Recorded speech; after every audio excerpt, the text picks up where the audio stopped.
land en vaderland, Suid-Afrika in uw hand.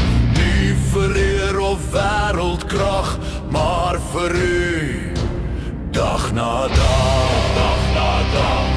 Ons vergeet nie, ons geloof nie, ons verbond lê diep in tyd. Vir God en vaderland, ons staan aan uw bevel. Vir God en vaderland, ons beloeing val. Ons is kinders van die boere, gevorm deur vuur en woestynvloer. Op 16 Desember het ons beloof, met knieë gebuig en harte vol geloof.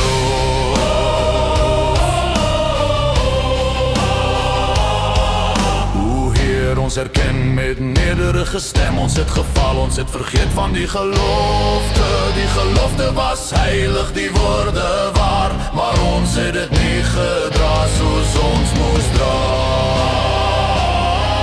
Maar vandag staan ons weer hier, nie vol trots nie, maar met eer.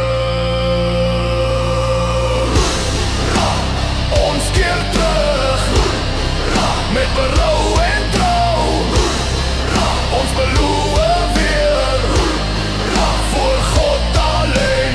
Ons is soldaten van die allerhoogste, nie van haat nie, nie van trots nie. Ons wapen is waarheid, ons pad is lig, ons staan onder uw aangesig.